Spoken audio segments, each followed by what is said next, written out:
오후 들어 단비가 내리며 53시간 동안 축구장 2,000개 넘는 면적을 태운 충남 홍성군 산불이 꺼졌습니다. 지난 사흘 사이 이런 대형 산불은 5건이 났는데 이렇게 동시다발적으로 큰 불이 난 건 처음입니다.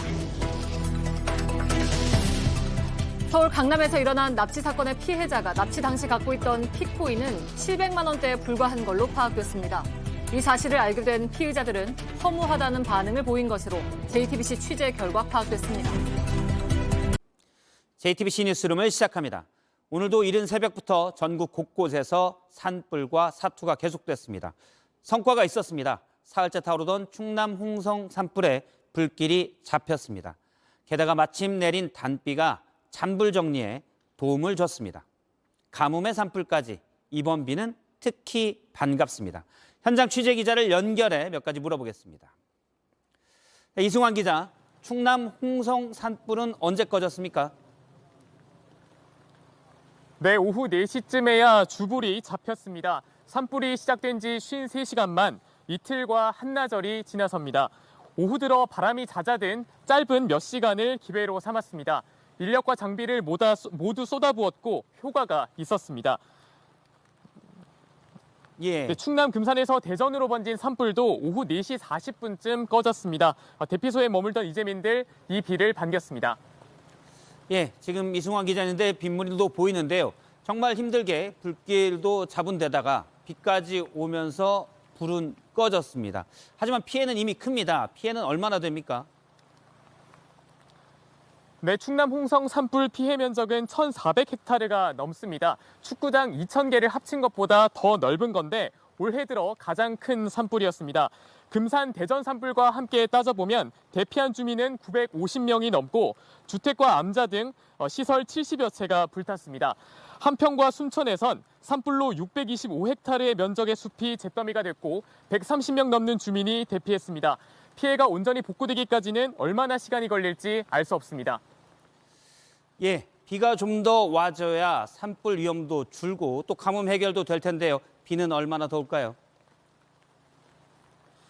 당장 오늘 밤까지 5mm 정도가 더 내리는데요. 적은 양이긴 하지만 잔불을 끄는 데는 큰 도움이 됩니다. 모레 오전까지 이곳 충남 지역에 최대 60mm의 비가 예보돼 있습니다. 그리고 광주와 전남 지역엔 최대 80mm 비가 내릴 전망입니다. 앞으로 3일 정도는 산불 위험을 크게 낮출 정도의 양입니다. 큰 위기는 일단 넘겼습니다. 산림당국은 본격적인 산불 원인 조사에 들어갑니다. 예, 지금까지 이승환 기자였습니다. 보신 것처럼 소방관들의 사투와 봄비 덕에 일단 산불은 잡혔지만 언제 또 큰 불이 날지 알 수 없습니다. 뉴스룸이 지난 10년 동안의 산불을 모두 분석했는데 5,700건이 넘는 산불 중에 자연 발화는 4건, 0.07%뿐이었습니다. 즉 나머지 99%가 넘는 산불 대부분은 사람이 낸 겁니다. 우리가 더 조심해야 하는 이유, 신진 기자가 취재했습니다. 지난 10년 동안 산불은 5,732번 발생했습니다. 이 중 자연 발화는 4건입니다. 결국 사람이 문제였다는 얘기입니다. 산에서 무심코 버린 담배꽁초, 쓰레기 태우다 남은 불씨 등이 큰 불로 번졌습니다. 문제는 일반 산불을 넘어서는 대형 산불이 폭발적으로 늘었다는 점입니다. 더 크게 불이 나고 더 넓은 지역을 태웁니다. 지난 10년 동안 발생한 대형 산불은 25건. 2022년 한 해 동안 거의 절반이 집중됐습니다. 산불 발생 반경은 넓어지고 있습니다. 강원, 경기 북부에 집중됐던 산불 발생지가 남하하고 있는 겁니다. 전국이 화약 고인 셈인데 집중 대응이 어려워졌습니다. 기후변화로 건조하고 더워진 탓이 크지만 인위적으로 불이 날 환경을 만들기도 했습니다. 산을 가꾼다며 수분이 많은 참나무 같은 화렵수는 베어냈고 건조하고 기름진 소나무가 주로 남았습니다. 산지 전체가 화약고나 연료통 역할을 하는 겁니다. 소나무림에서 나는 산불은 40m, 50m까지 불길이 치솟는 것을 확인할 수가 있습니다. 인위적으로 끌 수가 없는 상황에 놓이게 됩니다. 산불이 집중되는 시기도 점점 길어지고 있습니다. 기존 산림당국의 산불 집중 감시 기간은 2월 초부터 5월 15일까지입니다. 하지만 지난해 최대 규모 산불이었던 밀양 울진 산불은 5월 말에 발생했습니다. JTBC 신진입니다. 네, 전국 곳곳이 산불로 난리인데 도지사들이 정작 엉뚱한 곳에 있는 경우가 많았습니다. 예를 들어 골프 연습장이나 술자리 같은 곳들입니다. 사투를 벌이는 소방대원들과 주민들에게는 면이 안 서는 일입니다. 최승훈 기자입니다. 강원도지사님 참석하셨습니다. 농촌 도피 행사에 참석한 김진태 강원도지사는 웃는 얼굴입니다. 농가로 이동해 채소를 뽑고 농기계를 살핍니다. 농민과 대화하고 있는 김 지사에게 인터뷰를 요청했습니다. 강원 홍천에서 산불이 났던 지난달 30일 골프 연습장에 찾은 이유를 물어보기 위해서입니다. 하지만 다가갈 수가 없습니다. 지금 공개된 일정은 끝났습니다. 제가 볼 땐 억지인 게 산불 진압 도중에 골프 연습이 적절하냐는 질문에 답을 듣지 못했습니다. 그냥 대변인실에서 밝힌 입장을 보도에 활용해 주십시오. 대변인실은 입장문을 통해 도민에게 심려를 끼쳐 송구스럽다고 했습니다. 충북 제천에서 산불이 났던 지난달 30일, 김영환 지사는 멀지 않은 충주의 한 술자리에 있었습니다. 당시 사진을 보면 얼굴이 붉게 달아올랐습니다. 충북도청 공무원들은 김 지사가 술자리에 갔지만 술은 먹지 않았다고 답했습니다. 음주하시는 거는 못 보신 거예요? 술을 안 드시고 음료들은 한잔 하셨다. 한 20분에서 30분 정도 계셨다고. 술자리 시각은 밤 9시 반쯤, 낮에 난 산불은 다음날 오전에야 꺼졌습니다. 김 지사는 현장에 가면 오히려 혼선이 있을 수 있다고 해명했습니다. 진화대원들이 사투를 벌이는 시각, 책임자는 자리에 없었습니다. JTBC 최승훈입니다. 윤석열 대통령이 집권 이후 처음으로 법률안 거부권을 행사했습니다. 지난달 국회 본회의를 통과한 양곡관리법 개정안에 대해서입니다. 윤 대통령은 국회가 일방적으로 통과시켰다고도 했고 포퓰리즘 법안이라고도 하며 강하게 비판했습니다. 야당은 반발했습니다. 최수연 기자입니다. 윤석열 대통령은 오늘 국무회의에서 의결된 양곡관리법 개정안 제2요구안을 제가했습니다. 윤석열 정부에서 처음으로 법률안 거부권이 행사된 겁니다. 양곡관리법 개정안은 지난달 민주당 강행 처리로 국회를 통과했습니다. 초과 생산된 쌀을 정부 재정으로 의무 매입하는 내용이 핵심입니다. 윤 대통령은 절차상 문제부터 지적했습니다. 정부는 이번 법안의 부작용에 대해 국회에 지속적으로 설명해 왔습니다만 제대로 된 토론 없이 국회에서 일방적으로 통과시켜 매우 유감스럽게 생각합니다. 거부권 행사가 불가피했던 이유도 구체적으로 설명했습니다. 농업인과 농촌 발전에도 전혀 도움이 되지 않는 전형적인 포퓰리즘 법안입니다. 혈세를 들여서 모두 사들여야 한다는 남는 쌀 강제 매수법입니다. 야당은 거세게 반발했습니다. 단 한 해도 강제 매수 틀린 이야기입니다. 하지 않을 발생하지 않을 이야기라고요. 하는 겁니다. 그러니까 의원님께 대통령이 거부권을 행사하면서 법안은 다시 국회로 넘어가게 됐습니다. 국회에서 다시 의결하려면 재적의원 과반 출석과 출석의원 3분의 2 이상의 찬성이 필요합니다.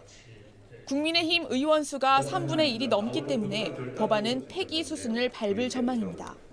JTBC 최수연입니다. 대통령실에 나가 있는 취재기자를 연결해 좀 더 자세히 들어보겠습니다. 강희연 기자가 나가 있습니다.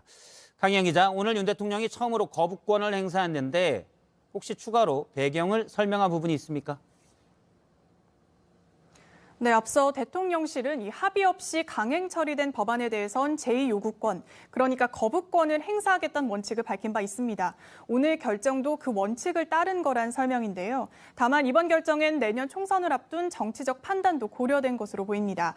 일각에선 야당이 농촌 표심을 노리고 정치적 입법을 했다는 시각이 있는데요. 이 총선을 1년 앞둔 상황에서 거대 야당에 밀리지 않겠다는 의지가 반영된 결과란 해석도 나오고 있습니다. 야당에 밀리지 않겠다. 그렇다면 앞으로도 줄줄이 비슷한 법안에 대해서, 그러니까 본회의를 통과한 법안에 대해서 거부권을 행사할 가능성이 있겠군요. 그렇습니다. 민주당은 양곡관리법에 이어서 이 노란봉투법, 간호법, 또 방송법 개정안 등 이 정부 여당이 반대하고 있는 법안들을 처리할 계획입니다. 대통령실 내부적으로는 국회 입법권을 연달아 거부하는 것에 대해 부담을 느끼는 기류가 있긴 합니다. 하지만 현재로선 이 앞서 밝힌 원칙에 따라서 윤 대통령이 이런 법안에 거부권을 행사할 가능성이 높습니다. 이 야당이 법안 처리를 강행하고 또 대통령이 거부권을 행사하는 이런 강대강 대치가 반복된다면 결국 민생 현안은 후순위로 밀릴 수밖에 없을 거란 우려도 나옵니다. 예, 지금까지 대통령실에서 강희연 기자였습니다. 거리에 우후죽순 걸린 정치 현수막들. 여야가 법을 바꿔서 정당의 경우 현수막 숫자의 제한을 없애자 벌어진 일입니다. 그런데 문제는 여야가 이제는 현수막으로 마치 악플 전쟁을 벌이듯 했죠. 결국 넉 달 만에 법을 다시 바꾸기로 했습니다. 신혜원 기자입니다. 벚꽃이 만개한 여의도. 시민들의 얼굴에도 웃음꽃이 핍니다. 하지만 국회 앞 풍경은 정반대입니다. 국회 정문앞 횡단보도입니다. 바로 옆 전신주엔 여야가 마치 악플 전쟁을 벌인 듯한 현수막이 나란히 걸려 있습니다. 서울 시내 주요 사거리나 내일 재보궐선거가 치러지는 지역들도 사정은 마찬가지입니다. 정당별로 서로를 비난하는 원색적인 내용만 너무 많은 것 같아서 좀 눈살이 찌푸려지는 것 같습니다. 지난해 말 5개 광고물법이 개정되면서 정당 현수막은 사전 신고나 허가 없이 원하는 곳 아무데나 걸 수 있게 됐습니다. 당시 정부가 현수막이 무분별하게 난립할 수 있다는 우려를 제기했지만 여야는 정당 활동과 정책 홍보에 도움이 된다는 취지로 법안을 밀어붙였습니다. 이후 여야는 경쟁하듯 현수막을 내걸었습니다. 정치 혐오를 부추기고 보행자의 안전까지 위협한다는 지적이 나왔습니다. 정당 활동의 자유를 주장했던 여야는 넉 달 만에 원상복구로 돌아섰습니다.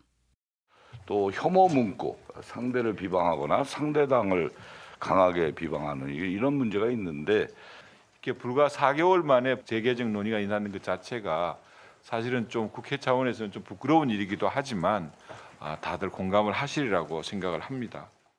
여야는 현수막 게시 장소와 개수를 제한하는 내용의 재개정안을 각각 발의했습니다. JTBC 신혜원입니다. 서울 강남에서 40대 여성을 납치하고 숨지게 한 사건 피의자들이 경찰 조사에서 허무하다고 말한 걸로 파악됐습니다. 피해자가 갖고 있던 코인이 수십억 원어치가 아니라 700만 원 정도였다는 걸 알고 나선데요. 경찰은 피의자 3명의 신상을 공개할지 말지 내일 결정합니다. 김필중 기자입니다. 황모 씨와 연모 씨는 지난달 29일 밤 피해자를 납치해 코인 지갑의 비밀번호 등을 알아냈습니다. 이들은 경기도 용인 인근에서 이모 씨에게 피해자의 가방과 휴대전화, 개인정보를 넘겼습니다. 이 씨가 피해자의 코인 지갑 잔고를 확인할 수 있도록 한 겁니다. 그리고는 대전으로 이동해 피해자를 유기했습니다. 이들이 대범하게 범죄를 저지른 건 피해자가 수십억 원대의 코인을 갖고 있을 것으로 추정했기 때문입니다. 그런데 현실은 달랐습니다. JTBC 취재를 종합하면 피해자의 코인 지갑엔 피코인 88만 개가 있었습니다. 납치 당일 가치론 700만 원대 수준입니다. 피해자를 직접 납치한 황 씨는 경찰 조사에서 이런 사실을 듣고 내가 받기로 한 돈이 원래부터 없었다니 허무하다고 말한 걸로 파악됐습니다. 피해자의 코인은 별다른 도난 흔적 없이 지금도 88만 개 그대로 남아있는 걸로 파악됐습니다. 한편 경찰은 오늘 피해자에게 사용한 걸로 의심되는 주사기와 마취제 등의 출처를 확인하기 위해 이 씨의 아내가 근무하고 있는 성형외과를 압수수색했습니다. JTBC 김필중입니다. 피해자 지갑에 남아있는 피코인의 오늘 가격은 하나에 6원입니다. 거래소에서 한때 10,000원이 넘었지만 거의 다 날아간 겁니다. 그런데 이 코인은 거래소에 상장되는 과정부터 수상한 점들이 많았습니다. 이 내용은 송승환 기자가 짚어봤습니다. 피코인은 국내 4대 코인 거래소 중 하나인 코인원에 2020년 11월 13일 상장됐습니다. 그런데 이 배경에 코인 상장 브로커가 끼어있는 걸로 조사됐습니다. 주요 거래소에 상장되면 코인의 신뢰성이 높아져 투자자를 쉽게 끌어모을 수 있습니다. 코인값 역시 날개를 달게 됩니다. 검찰이 재판에 넘긴 브로커의 공소장을 확보해보니 브로커 고모 씨는 피코인을 비롯해 여러 코인을 상장해달라며 코인원 임직원에게 9억여 원을 건넨 걸로 드러났습니다. 고 씨는 피코인이 상장되고 사흘 뒤 서울 용산에 있는 코인원 고객센터 인근에서 상장 담당 이사를 만났습니다. 이 자리에서 피코인을 상장시켜줘 고맙다며 현금 1,000만 원이 든 종이 가방을 건넨 혐의를 받고 있습니다. 피코인은 상장일에 2,027원에서 시작해 40일 만에 10,000원까지 올랐습니다. 하지만 순식간에 폭락해 휴지 조각이 됐습니다. 코인원은 고 씨가 재판에 넘겨지기 나흘 전에야 피코인을 투자 유의 종목으로 지정했지만 구체적인 사유를 내놓지 않았습니다. 이에 대해 코인원 관계자는 수사와 재판이 진행 중인 상황이라 입장을 내기는 곤란하다고 말했습니다. JTBC 송승환입니다. 일본이 올해 상반기 중에 후쿠시마 오염수를 바다에 흘려보내기로 했죠. 그런데 일본 안에서도 오염수 방류하는 걸 부정적으로 바라본다는 여론조사 결과가 처음으로 나왔습니다. 일본 신문에 따르면 일본 정부의 조치가 국민들의 이해를 얻지 못하고 있다는 응답이 절반을 넘겼습니다. 그러자 일본 측은 안전성을 더 투명하게 검사한다면서 자발적으로 제3의 기관까지 선정을 했습니다. 그런데 정작 믿을 만한 기관인지 묻는 우리 정부의 요청에 제대로 답을 주지 않고 있는 것으로 JTBC 취재 결과 확인됐습니다. 이지은 기자입니다. 일본 도쿄전력은 후쿠시마 오염수를 검증하는 제3의 민간업체를 선정해 지난해 말 우리 정부에 알렸습니다. 국제원자력기구 IAEA 조사와 별도로 안전성 우려를 잠재우려고 객관적인 기관을 자발적으로 선정했다는 겁니다. 우리 정부는 일본 측에 이 업체를 선정한 이유나 검증 능력이 있는지를 알려달라고 요청했습니다. JTBC 취재 결과 도쿄전력은 답을 미루다 지난달 말에야 답을 보내왔습니다.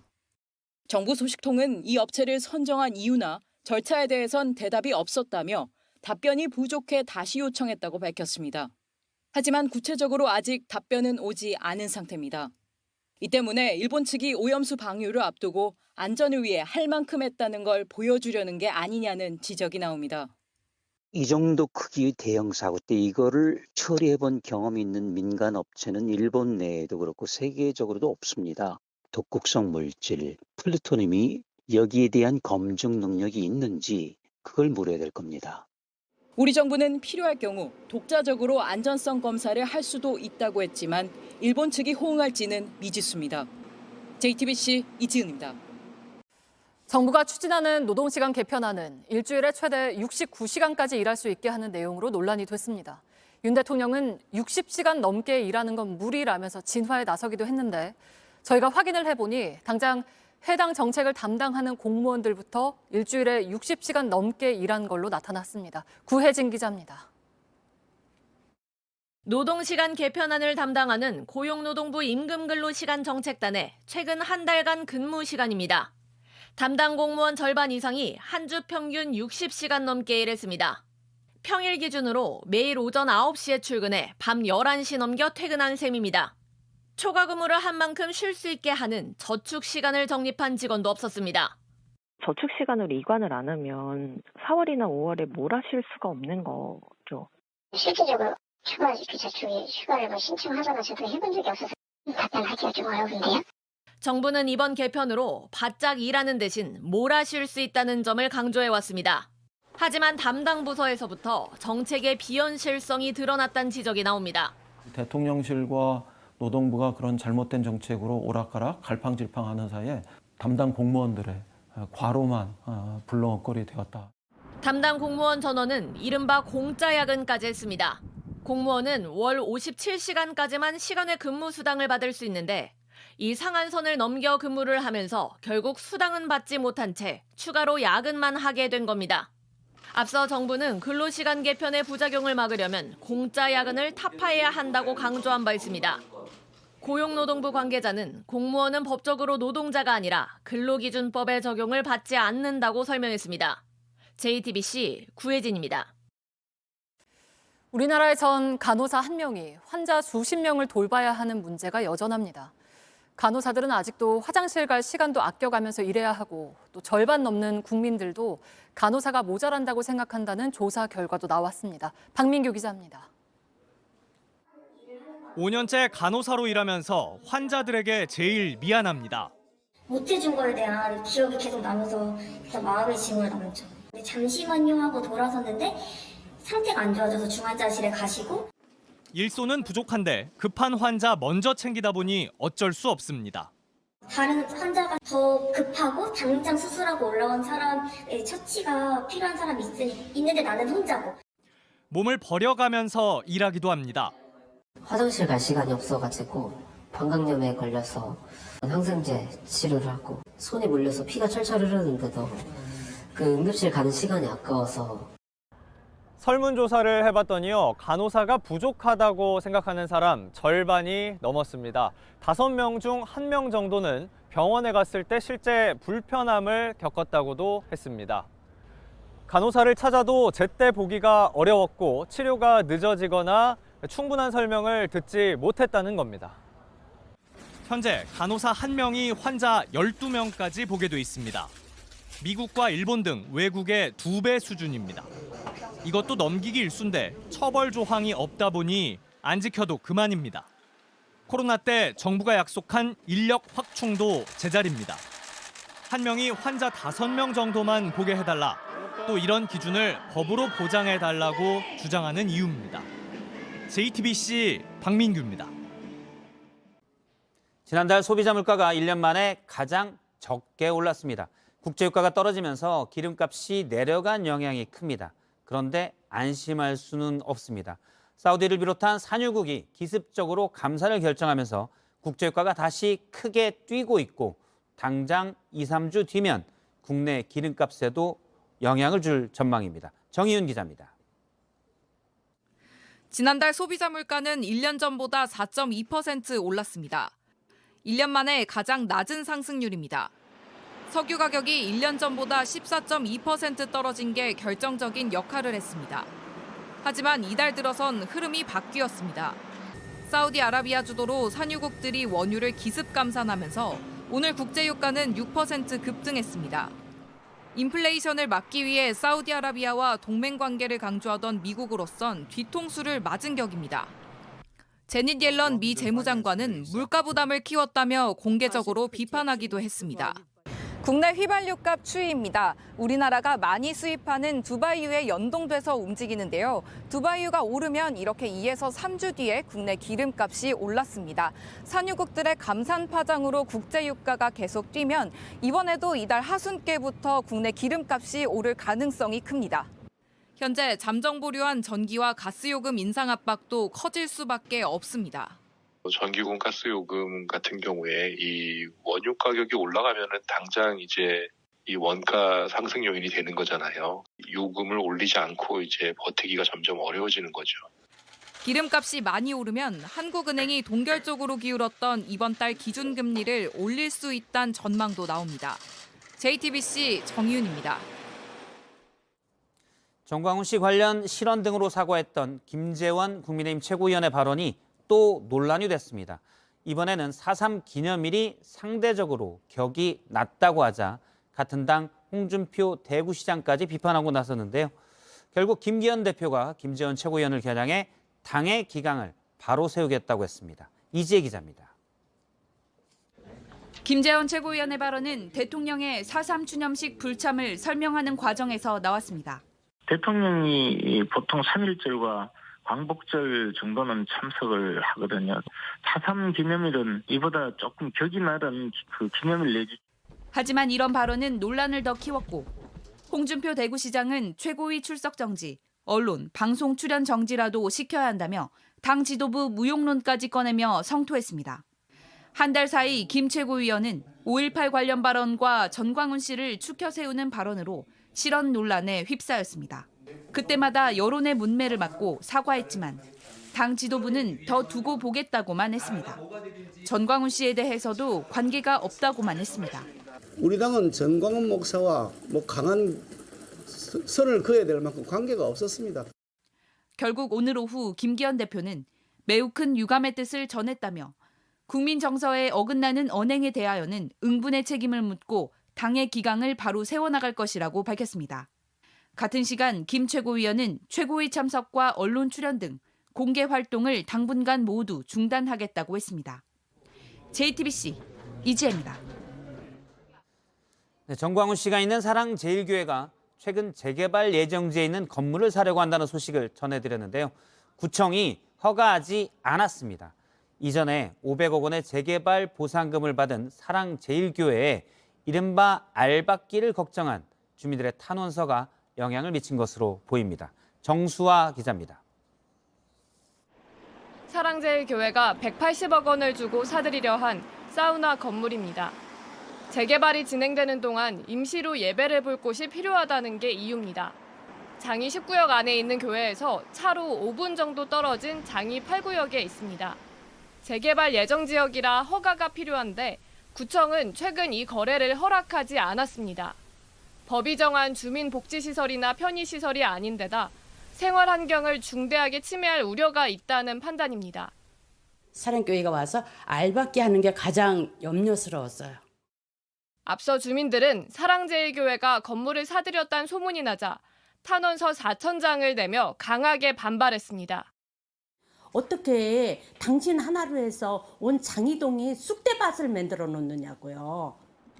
장이 19역처럼 교회가 철거를 거부하고 버틸 경우 수백억 원의 보상금이 들어갈 수 있다는 걱정에서입니다.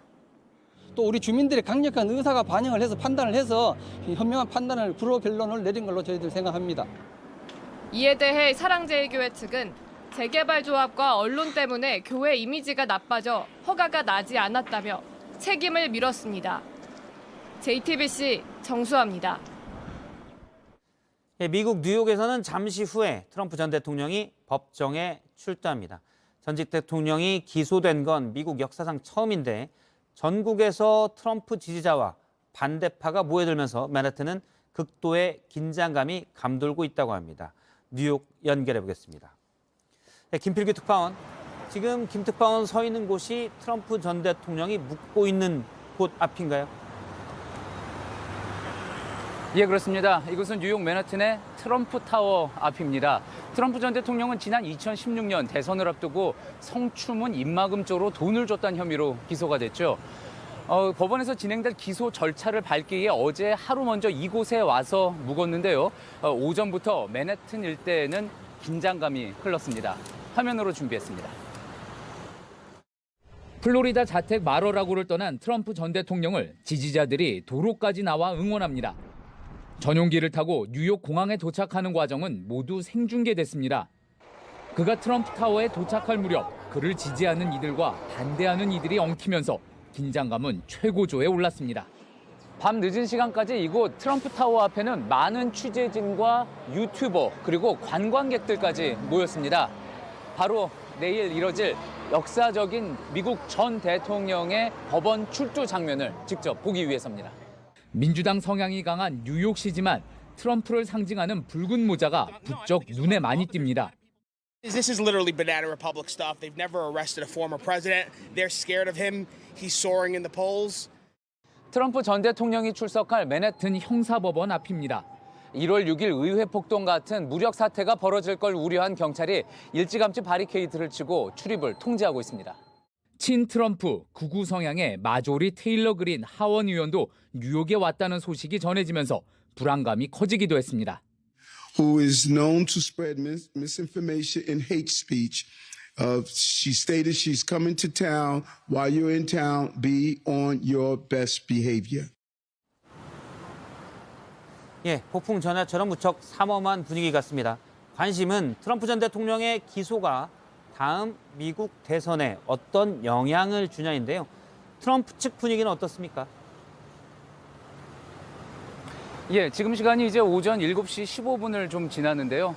트럼프 전 대통령의 맨하튼 법원 출두까지는 대략 7시간 정도 남았습니다.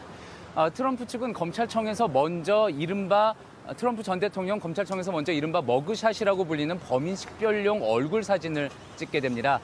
다만 변호인 측은 수갑은 차지 않을 거라고 이야기를 했고요. 또 정치적으로 이용될 걸 우려해서 사진도 일단 공개하지 않는다는 방침입니다. 이후 법원에서 혐의에 대한 유죄, 무죄 주장을 펴는 기소 사실 인부 절차를 밟게 됩니다. 이를 모두 마치면 트럼프 전 대통령은 곧바로 플로리다 마러라고 자택으로 돌아가서 지지자들을 대상으로 연설을 할 계획인데요. 본인의 정치 탄압을 주장할 걸로 보입니다. 예, 미국 뉴욕에서 김필규 특파원이었습니다.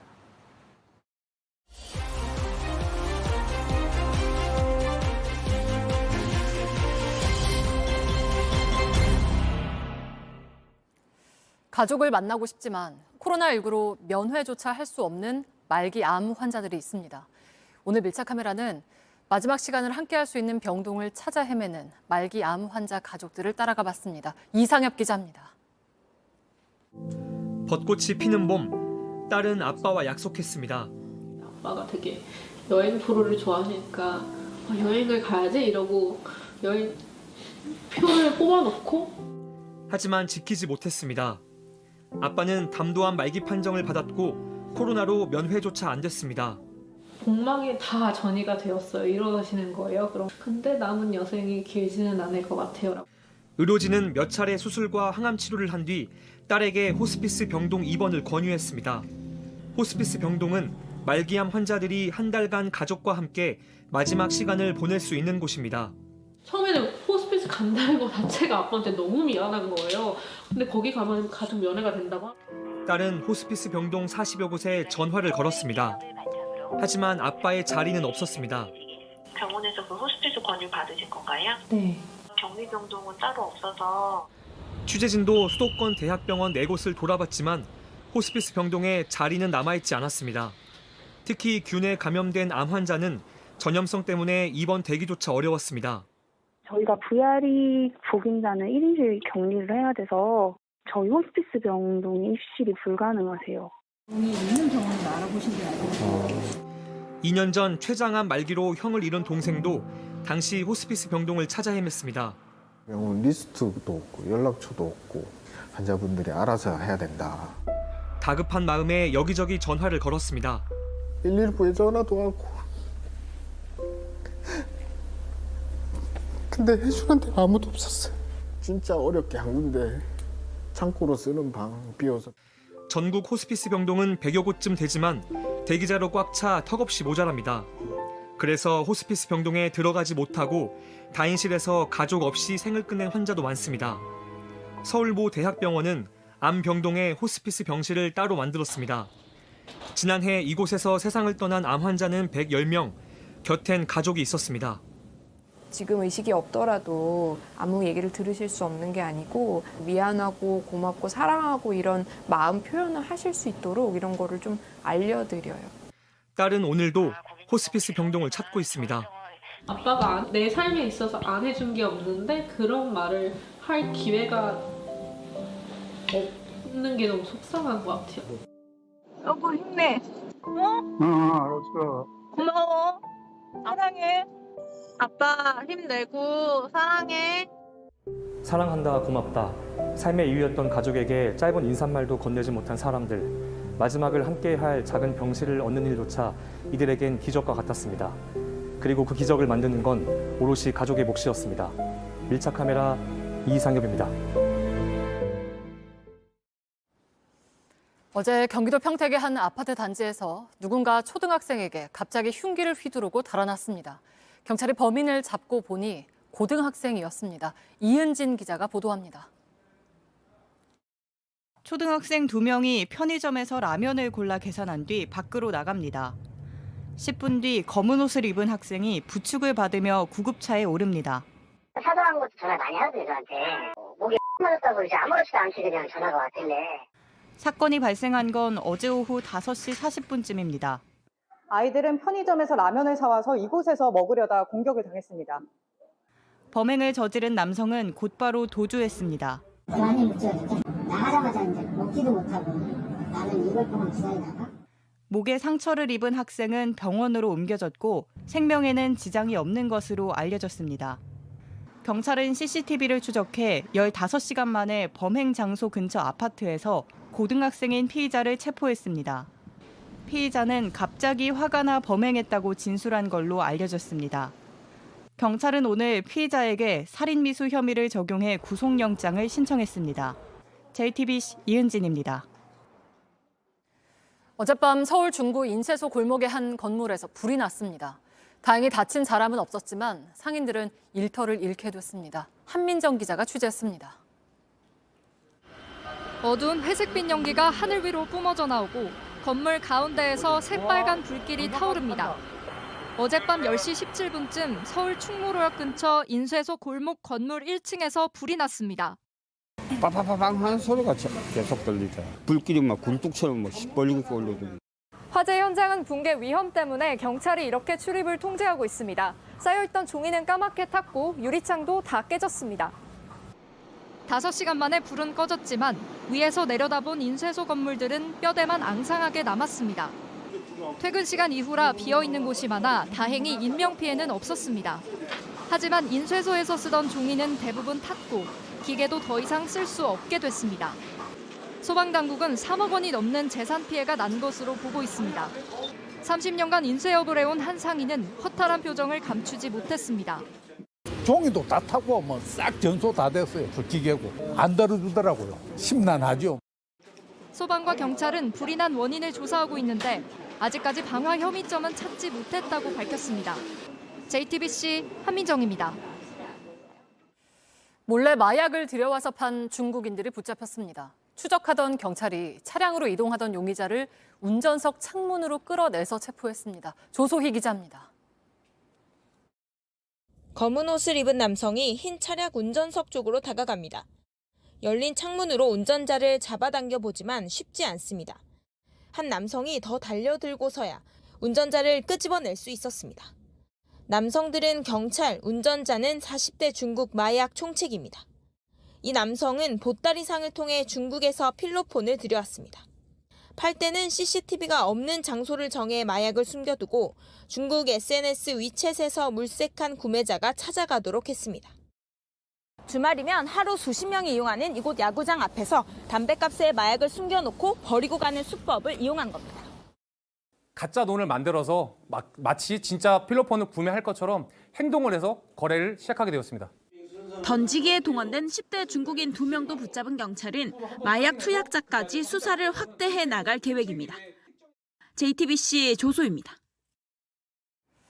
동서식품의 믹스커피 맥심은 국민 커피라고 불릴 정도로 많이들 찾는 제품이죠. 그런데 식약처 조사 결과 여기에 실리콘 부품 조각이 들어간 걸로 확인됐습니다. 회사 측은 자체 회수하겠다고 했습니다. 공다솜 기자입니다.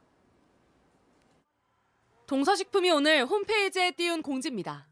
지난달 말 창원과 인천의 공장에서 만든 맥심 모카골드 커피믹스 8종을 회수하겠다는 내용입니다.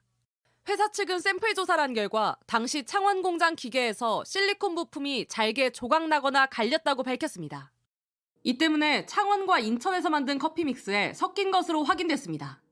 그러면서도 실리콘 조각이 물에 녹지 않아서 커피를 물에 타면 쉽게 확인할 수 있다고 덧붙였습니다. 하지만 소비자들은 불안합니다. 작은 조각이면 미처 발견 못하고 마셨을 수도 있기 때문입니다. 믹스커피에서 사실 자주 먹긴 하거든요. 거기서 실리콘 뭉치 않는 게 나온다고 하니까 다시는 안 사먹을 것 같은? 맥심 안 사먹을 것 같아요. 회수와 환불로 끝내려는 건 꼬리 자르기 아니냐는 지적도 나옵니다.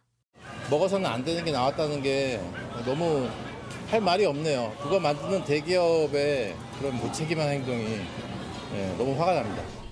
식약처는 공장 현장 조사를 통해 위생과 시설 기준 등을 준수했는지 들여다보고 있습니다. 다만 실리콘이 먹어서는 안 되지만 식약처가 정한 기준에 속하는 인체 유해 물질은 아니란 설명입니다. JTBC 공다솜입니다. 네, 지난해 우주선 아르테미스 1호가 50년 만에 달을 향한 첫걸음을 뗐는데요. 그땐 마네킹을 태웠지만 이번엔 사람을 태우고 갑니다. 모바일 이슈 시작합니다.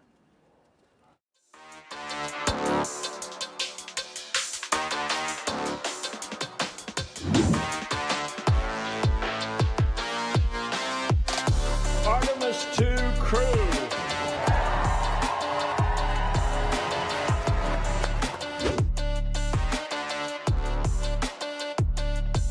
Christina Hammock-Coke.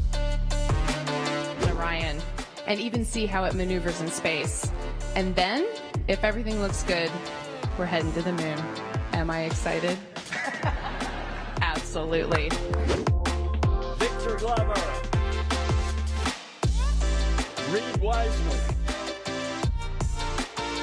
Jeremy Hansen.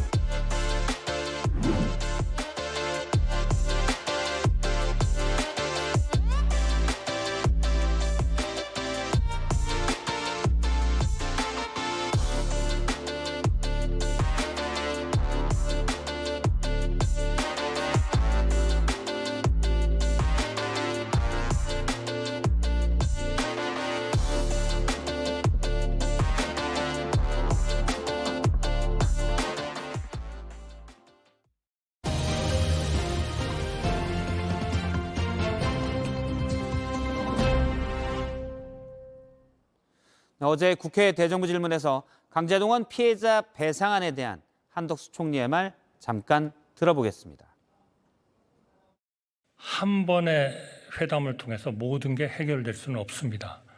이번에는 가장 큰 돌덩이를 치웠고 이제 그러한 돌덩이를 치운 노력을 토대로 해서 네, 바로 돌덩이 표현을 두고 논란이 일었습니다. 피해자의 권리를 돌덩이로 표현한 거냐, 피해자를 지칭한 건 아니다. 물론 피해자나 피해자의 권리를 돌덩이라 하진 않았겠죠.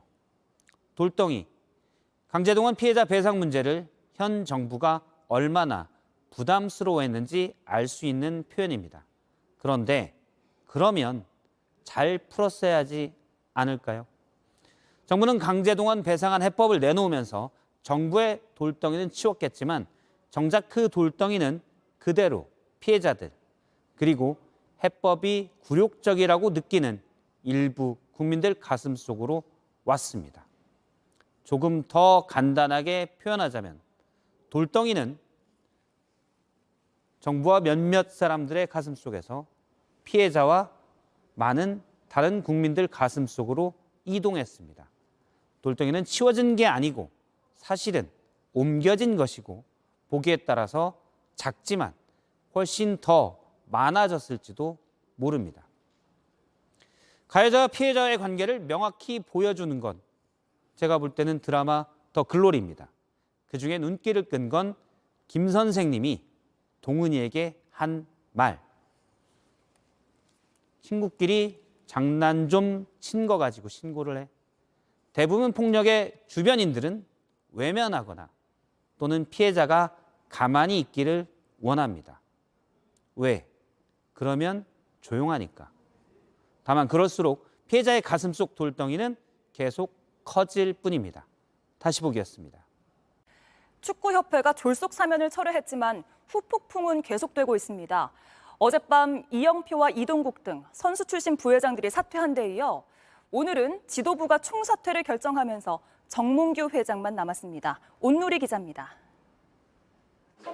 굳은 얼굴로 임시 이사회에 참석한 지 사흘 만에 스타 선수 출신 축구협회 임원들이 사퇴 의사를 밝혔습니다. 결국 철회하긴 했지만 승부 조작 등 각종 사유로 징계를 받은 축구인들의 기습 사면 과정에서 목소리를 못 냈다는 부끄러움 때문입니다. 이영표와 이동국 부회장, 조원희 사회공헌위원장은 어젯밤 소셜미디어를 통해 입장문을 올려 책임을 다하지 못했다고 사과했습니다. 그러자 임원이 된 지도 얼마 안 된 유명인들만 방패막이가 됐다는 비판이 일었고 오늘 협회 지도부는 오전 임원회의를 마친 뒤 총사퇴를 결정했습니다. 정몽규 회장을 제외한 모든 부회장과 이사진이 물갈이되는 겁니다. 협회는 행정 공백이 없도록 빠른 대책을 마련하겠다고 했지만 이미 민심을 잃은 만큼 임원으로 합류할 적임자를 찾기는 쉽지 않을 거란 전망이 나옵니다. 임기를 약 20개월 남겨둔 정몽규 회장도 위기를 맞았습니다. 최근 몇 달간 피파 평의원 선거에서 낙선했고 아시안컵 유치도 실패한 데다 이번 사면을 주도했다가 지도부 총사퇴까지 이어진 만큼 리더십이 흔들릴 수밖에 없을 거란 분석입니다. JTBC 온누리입니다. 기상센터입니다. 지금 이 순간 기다리던 봄비가 대지를 적시고 있습니다. 서쪽에서 비구름대가 들어오면서 전국 대부분 지역으로 강수대가 확대되고 있는데요. 특히 전라도 쪽으로 빗줄기가 굵어지고 있습니다. 앞서 현장 연결해서 보신 것처럼 이 봄비는 전국에서 이어지고 있는 산불을 막는데 큰 도움이 되고 있는데요. 공교롭게도 내일이 나무를 심는 날 식목일인데요. 그래서 반려식물 이야기를 준비했습니다. 전에 소개했던 제 반려식물도 오늘 오랜만에 들고 나왔습니다. 자, 반려식물은 반려동물과 비슷한 개념으로 식물을 정성스럽게 가꾸며 정서적 교감을 할 수 있는데요. 좋은 점이 많습니다. 우선 식물이 주는 정서적 안정감이 있습니다. 주말 농장을 60대에서 주말 농장 활동으로 우울감이 60%가 줄었다는 연구 결과가 있고요. 또 10대 학생에게 학교 텃밭 활동을 했더니 학교 폭력 가해 학생의 폭력성은 줄어들고 피해 학생의 우울감도 낮아졌습니다. 또 이 대기 중에 수분을 공급하고 또 공기 정화에도 도움을 주는데요. 대표적으로 산세베리아와 아이비, 또 스킨답서스 등이 있습니다.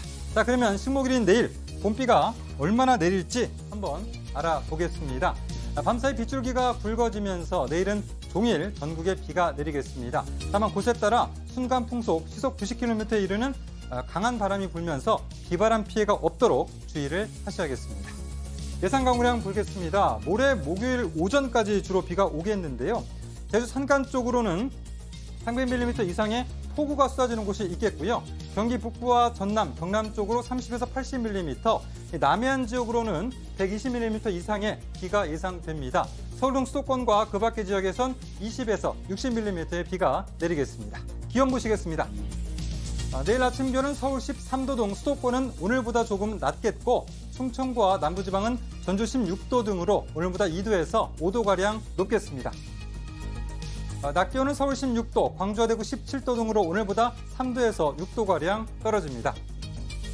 물결은 강한 바람 속에 전해상에서 최고 5m까지 매우 높게 일겠습니다. 비는 목요일 오전에 대부분 그치겠습니다. 주말에는 전국이 맑고 화창하겠습니다. 지금까지 기상센터였습니다.